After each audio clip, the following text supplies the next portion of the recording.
नमस्कार, बहुत स्वागत है आप सभी का। आप देख रहे हैं देश का number 1 news channel news 18 India और मैं हूं आपके साथ ऋतिका सिंह। नमस्कार, आपके साथ मैं हूं सबीना तामंग देशमुख। देश और दुनिया की तमाम बड़ी जरूरी खबरों पर पूरी अपडेट के साथ हम हाजिर हैं। और नमस्कार, मैं हूं आपके साथ शिवानी पांडे और देश के number 1 news channel news 18 India पर आप सभी का बहुत बहुत स्वागत है।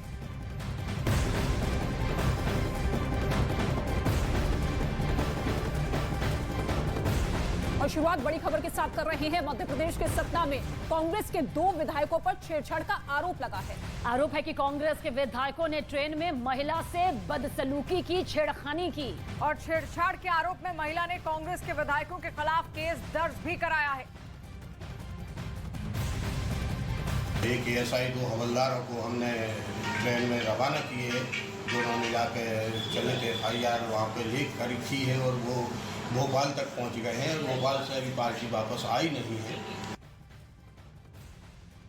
तो कांग्रेस के विधायकों पर छेड़छाड़ का आरोप लगने के बाद बीजेपी ने कांग्रेस पर निशाना साधा। और इसी के साथ आपको बता दें किस तरीके से यहाँ पर लगातार निशाना साधा गया है। मैं इस घटना की कड़ी आलोचना करता हूँ। एक बहन के साथ शराब के नशे में धुत होकर के कांग्रेस के विधायक जिस प्रकार की घटना करते हैं, कांग्रेस इसका जवाब दे। मैं प्रियंका गांधी से पूछना चाहता हूँ, बेटी हूँ तो लड़ सकती हूँ, वो बेटी थी जो इस प्रकार के दुराचारी आपके विधायक से लड़ी ट्रेन के अंदर, और उसके बाद उसने कंप्लेंट जाकर के की है। प्रियंका गांधी जी जवाब दे जरा, इस पर क्या कार्रवाई करना चाहती हैं वो।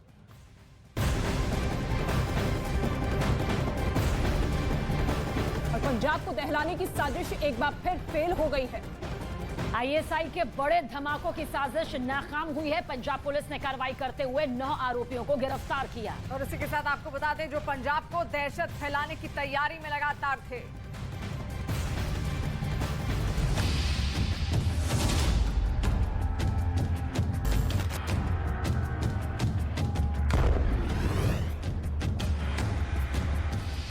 यही वो चेहरे हैं जो पंजाब में एक बार फिर दहशत फैलाने की तैयारी में थे। इन्हीं की साजिश थी पंजाब में सालों पहले कुचले जा चुके खालिस्तानी आतंकवाद को फिर से खड़ा करने की। इससे पहले कि ये आतंकी किसी बड़ी वारदात को अंजाम दे पाते, सुरक्षा एजेंसियों ने इनके प्लान को फेल कर दिया। आतंकी इस टीम 11 में से 9 लोग पुलिस के हत्थे चढ़ चुके हैं, जबकि 2 आतंकियों की तलाश में अब भी छापेमारी जारी है, जिसमें कनाडा में बैठा लखबीर सिंह उर्फ लांडा भी है, जो लगातार पंजाब में आतंकवाद फैलाने की प्लानिंग करता रहता है।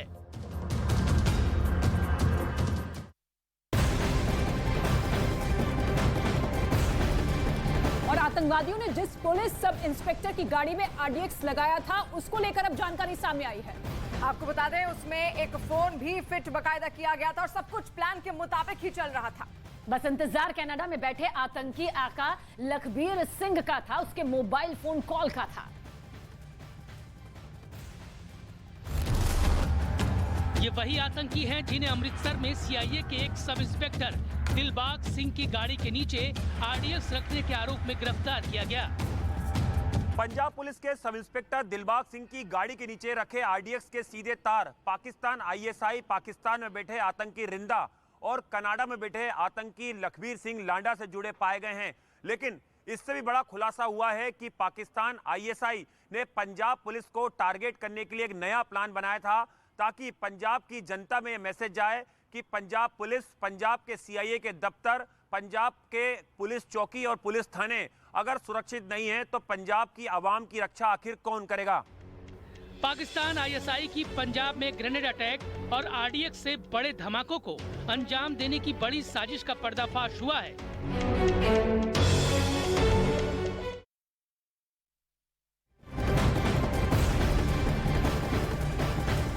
तो आतंकी जिस साजिश का पर्दाफाश हुआ है, पंजाब में इनके गैंग को हरपाल ऑपरेट कर रहा था। उसी इशारे पर ही बाकी 8 आरोपी काम कर रहे थे, जिन्हें अलग अलग टास्क दिया गया था। और RDX की खेप पाकिस्तान से लाई गई थी। आपको बता दें इतना ही नहीं, इस पूरे नेटवर्क को जेल में बैठे 2 से 3 आतंकी भी मदद कर रहे थे।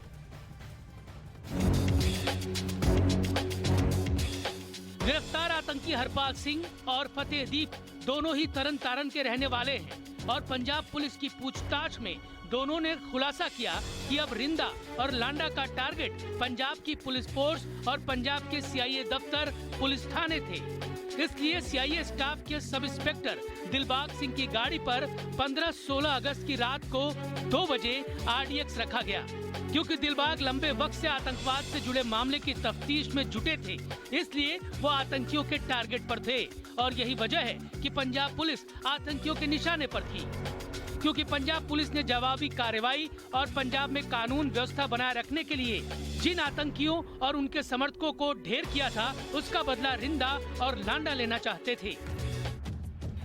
आतंक की जिस साजिश का खुलासा हुआ है, उसे पाकिस्तान में बैठे आईएसआई और कनाडा में बैठे लखविंदर सिंह लांडा अंजाम दे रहे थे और पंजाब में इनके गैंग को हरपाल ऑपरेट कर रहा था। उसी इशारे पर ही बाकी 8 आरोपी काम कर रहे थे, जिन्हें अलग अलग टास्क दिया गया था। ब्लास्ट के लिए आरडीएक्स की खेप पाकिस्तान से आई थी। इतना ही नहीं, इस पूरे नेटवर्क को जेल में बैठे 2 से 3 आतंकी भी मदद कर रहे थे।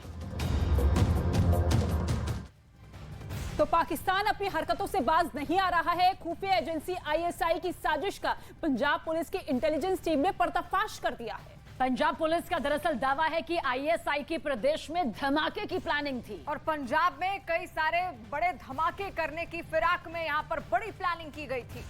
इसके साथ ही आईएसआई के निशाने पर पंजाब पुलिस के कई बड़े अधिकारी भी थे, जिनको मारने की फिराक में आईएसआई था। और यही नहीं, आपको ये भी बता दें कि आतंकियों के निशाने पर सीआईए दफ्तर भी था, जिनको उड़ाने की प्लानिंग उन्होंने बनाई थी। आईएसआई की मोबाइल फोन के जरिए ग्रेनेड अटैक और आरडीएक्स से बड़े धमाके की साजिश थी। और वहीं कनाडा में बैठे आतंकी इस घटना को अंजाम देने की फिराक में थे। लेकिन जब तक आतंकी इस घटना को अंजाम देते, इस साजिश में शामिल 9 आरोपियों को पुलिस ने गिरफ्तार कर लिया है।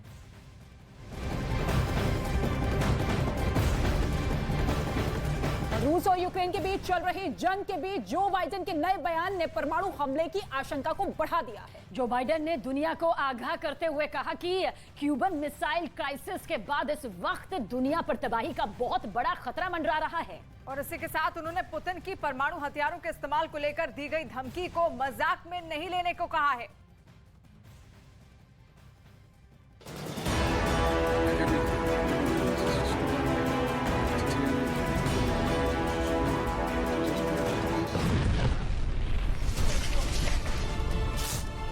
अभी तक यूक्रेन के खिलाफ पुतिन के मन में जो भी आया वो उन्होंने अंजाम दिया।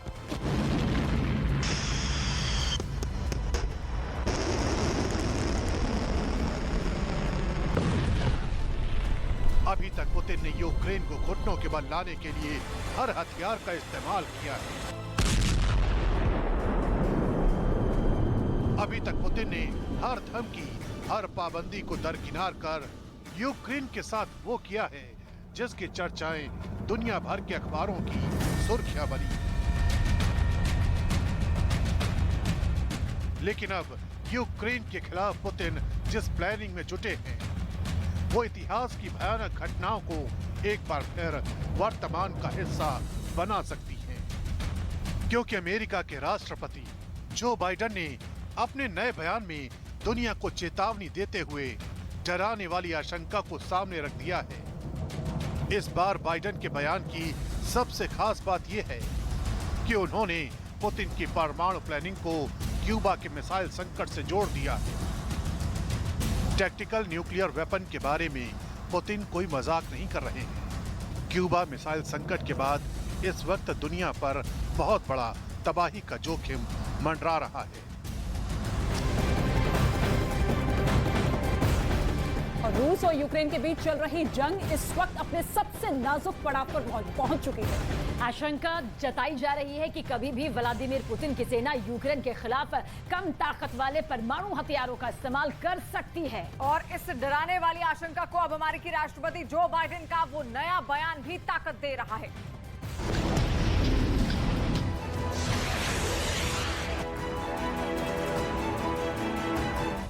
सवाल उठता है कि आखिर बाइडेन ने इस बार क्यूबन मिसाइल क्राइसिस का जिक्र क्यों किया?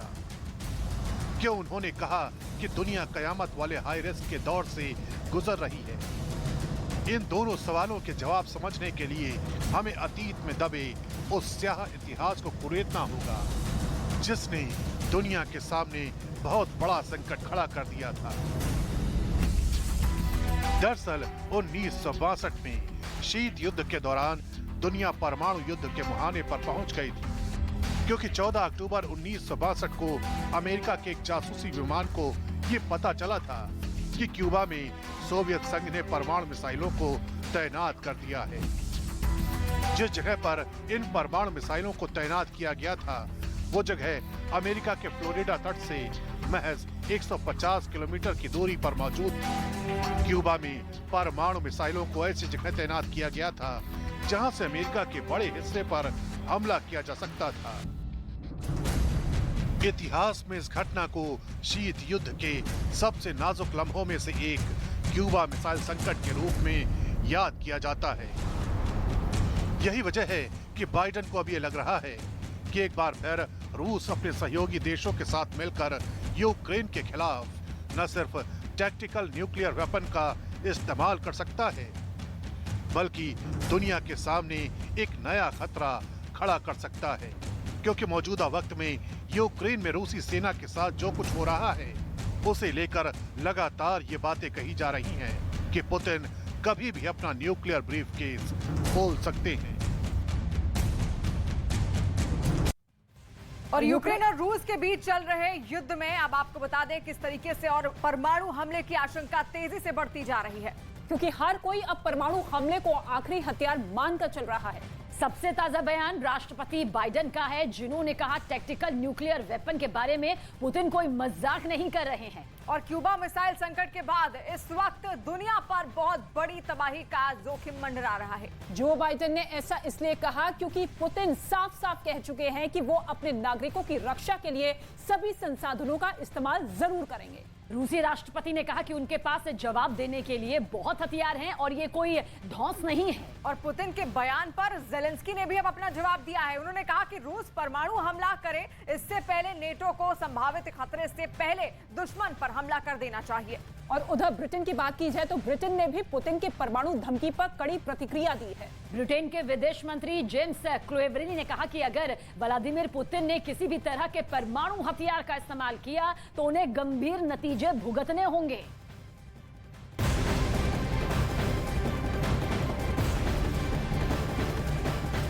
और रूस पर जैसे जैसे यूक्रेन पलटवार कर रहा है, वैसे वैसे जेलेंस्की का आत्मविश्वास भी 7वें आसमान पर पहुंचता हुआ दिखाई दे रहा है। लेकिन इसी आत्मविश्वास ने जेलेंस्की के लिए अब एक नई मुसीबत खड़ी कर दी है। दावा किया जा रहा है कि जेलेंस्की के इस बयान के बाद रूस बुरी तरह से भड़क गया। और जेलेंस्की ने बयान दिया है कि रूस के परमाणु हमले से पहले नेटो देशों को ही उस पर स्ट्राइक कर देनी चाहिए।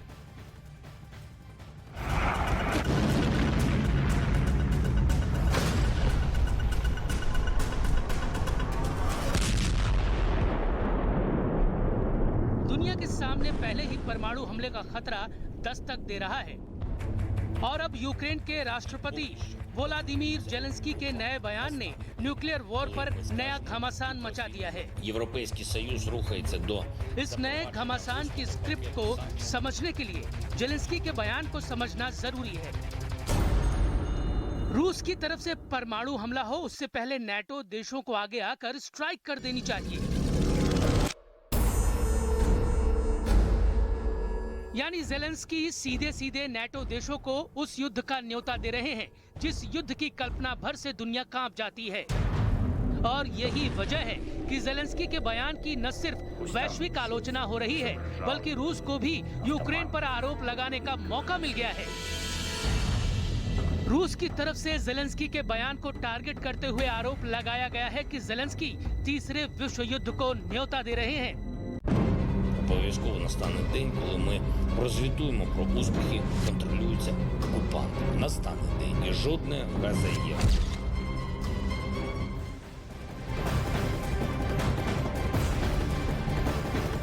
जेलेंस्की के रूस पर दिए बयान की सिर्फ रूस नहीं बल्कि पूरी दुनिया में निंदा होने लगी है। निंदा ऐसी हुई कि उनके सलाहकार को जेलेंस्की के बयान पर सफाई तक देनी पड़ी। लेकिन समझाने की जरूरत है कि आखिर ये पूरी समझने की जरूरत है कि आखिर जेलेंस्की का जोश क्यों हाई है।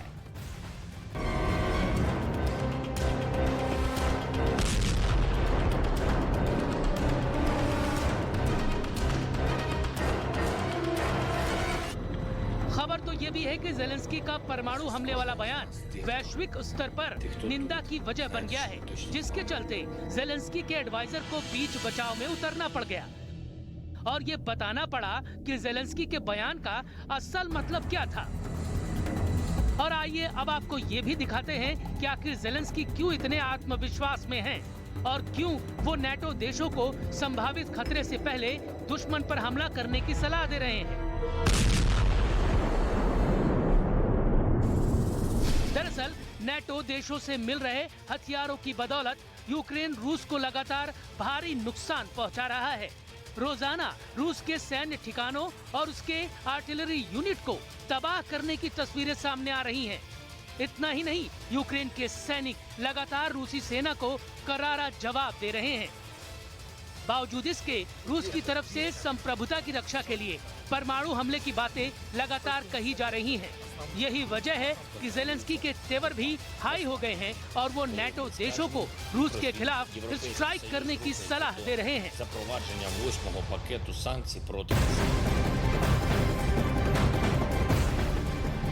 और इस वक्त एक बड़ी खबर सामने आ रही है। बिहार के बगहा में आतंक मचा रहे आदमखोर बाघ को मारने के आदेश दे दिए गए हैं। चीफ वाइल्ड लाइफ वार्डन ने यह आदेश दिया है। बाघ को मारने के लिए शूटर की टीम गठित भी कर दी गई है। और आपको बता दें, बाघ अब तक 7 लोगों को मार चुका है। दरअसल वाल्मीकि टाइगर रिजर्व से ये बाघ भाग निकला था, लेकिन अभी तक वन विभाग के कब्जे में नहीं आ पाया है।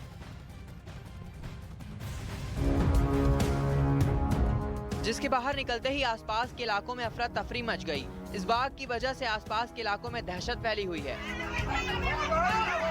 बाघ की वजह से पिछले कई दिनों से लोग खौफ में जी रहे हैं। हालांकि बाघ को पकड़ने के लिए वन विभाग के 400 कर्मचारी मुस्तैद किए गए हैं। बाघ ने अब तक 7 लोगों की जान ले ली है। गांव वालों का कहना है कि वन विभाग केवल आश्वासन देता है, लेकिन समस्या जस की तस बनी हुई है। बाघ अभी भी खुले में घूम रहा है।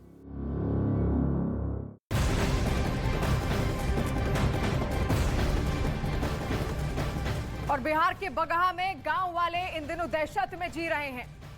वाल्मीकि टाइगर रिजर्व में आदमखोर हो चुके बाघ की वजह से लोगों में खौफ का माहौल है।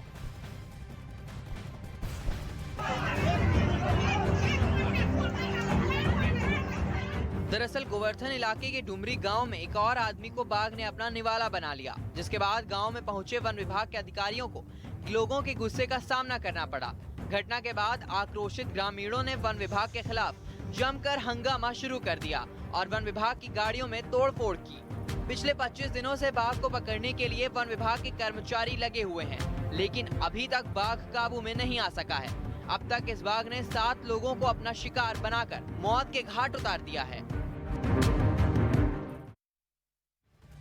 वाल्मीकि टाइगर रिजर्व के जंगल से निकलकर आसपास के गांव में आदमखोर बाघ लोगों को अपना शिकार बनाता जा रहा है। और यही वजह है कि लगातार लोग वहां पर दहशत में हैं और एक के बाद एक 7 लोगों को आदमखोर बाघ अपना शिकार अब तक बना चुका है। आदमखोर बाघ की वजह से जंगल के किनारे बसे गांव में दहशत है। आदमखोर बाघ की वजह से लोग घर से निकलने से भी कतरा रहे हैं, डरे हुए हैं। और वन विभाग की कई टीमें लगाने के बाद भी बाघ अब तक पकड़ा नहीं गया है।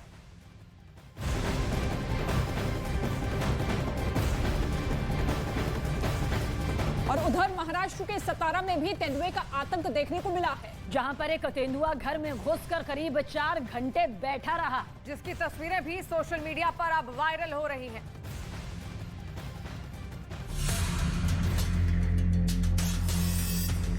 परिवार ने भागकर तेंदुए को अंदर बंद कर दिया और घर के मेन गेट पर ताला लगा दिया। घर के अंदर तेंदुआ होने की जानकारी मिलते ही घर के आसपास भीड़ जमा हो गई और कई लोगों ने घर के अंदर घूमते तेंदुए के वीडियो को अपने मोबाइल में रिकॉर्ड भी किया। वीडियो में तेंदुआ घर के अंदर इधर उधर घूमता नजर आया और मोबाइल में वीडियो बना रहे व्यक्ति के करीब आने लगा, जिसके बाद खिड़की पर खड़ा व्यक्ति पीछे हट गया। हालांकि गनीमत रही कि जिस वक्त तेंदुआ घर में घुसा उस वक्त परिवार दुर्गा विसर्जन में गया हुआ था, जिसके बाद परिवार ने घटना की जानकारी वन विभाग की टीम को दी, जिसने घर से तेंदुए को रेस्क्यू किया।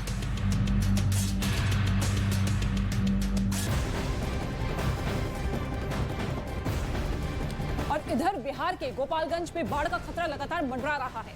आपको जानकारी दे दें कि भारी बारिश के बाद गंडक नदी का जलस्तर लगातार बढ़ता ही जा रहा है, जिसकी वजह से गोपालगंज के निचले इलाकों में हाई अलर्ट भी जारी कर दिया गया है।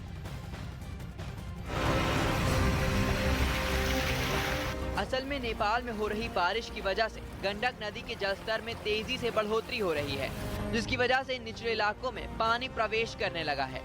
गोपालगंज के निचले इलाकों में पानी फैलने लगा है। गंडक नदी के ये पानी है और ये तस्वीर है गोपालगंज के सदर प्रखंड के रामनगर गांव की, जहां पर +2 स्कूल है, मिडिल स्कूल है, आंगनबाड़ी है, उसमें पानी प्रवेश चुका है, विद्यालय बंद हो चुके हैं।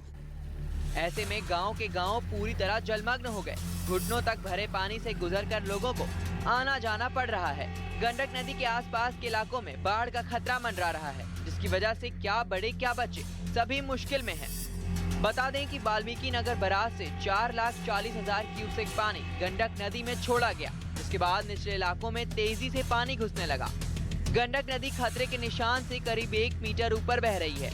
ऐसे में इलाके में बाढ़ का खतरा बढ़ता जा रहा है। हालांकि हालात पर प्रशासन की तरफ से पैनी नजर बनी हुई है।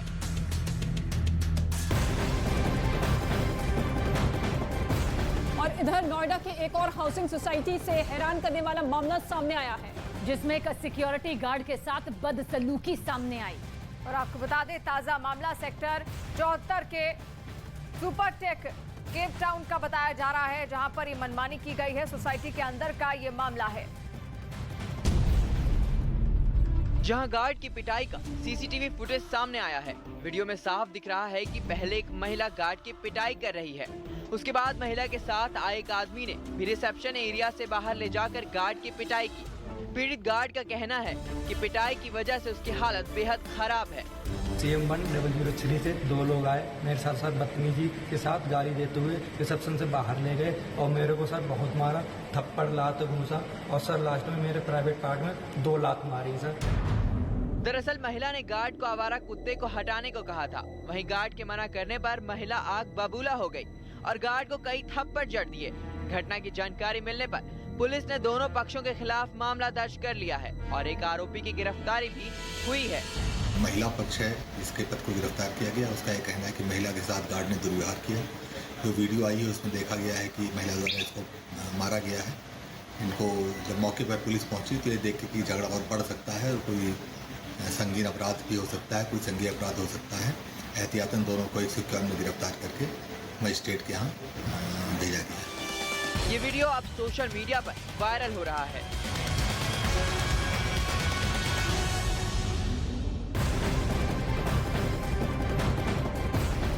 और मुरादाबाद से एक हैरान करने वाला वीडियो सामने आया है, जिसमें बारातियों से गाड़ी टकराने को लेकर जमकर मारपीट हुई।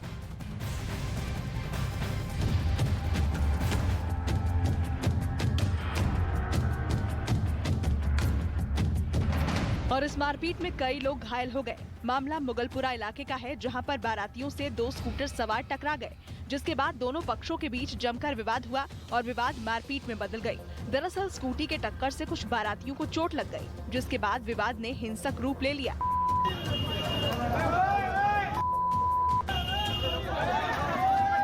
जिसके बाद दोनों पक्षों में जमकर मारपीट हुई, जिसके बाद दोनों तरफ से मामला थाने में दर्ज कराया गया है। घटना का वीडियो सोशल मीडिया पर वायरल हो रहा है। पुलिस ने मामला दर्ज कर जांच शुरू कर दी है।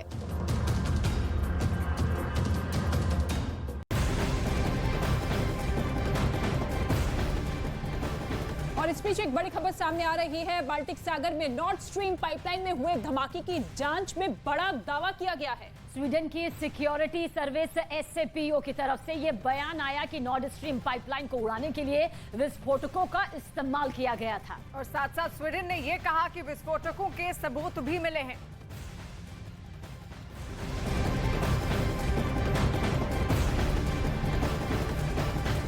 और जंग में यूक्रेन की सेना जबरदस्त पलटवार कर रही है। खबर यह है कि डोनेस्क और लुहांस्क में यूक्रेन की सेना तेजी से आगे बढ़ रही है। यूक्रेन की सेना ने दावा किया कि इन 2 इलाकों में रूस की सेना को 12 मील पीछे धकेल दिया गया है। और ज़ेलेंस्की की तरफ से यह भी दावा किया गया है कि जल्द ही क्राइमिया को भी कब्जे में ले लिया जाएगा।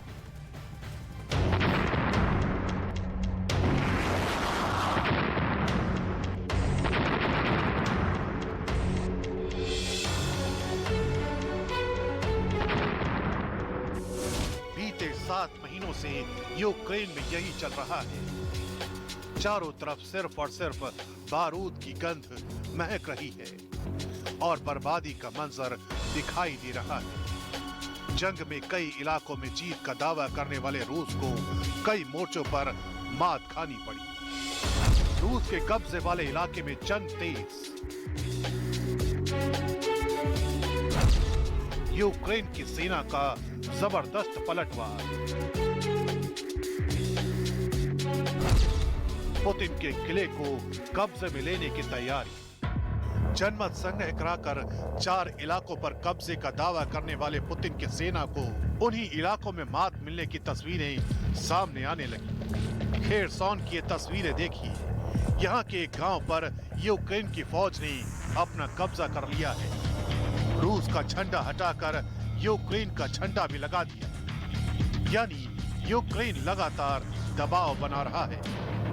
अगर खेरसॉन हाथ से निकला तो ज़ेलेंस्की क्राइमिया पर हमला बोल देंगे, जिस पर 2014 से रूस का कब्जा है।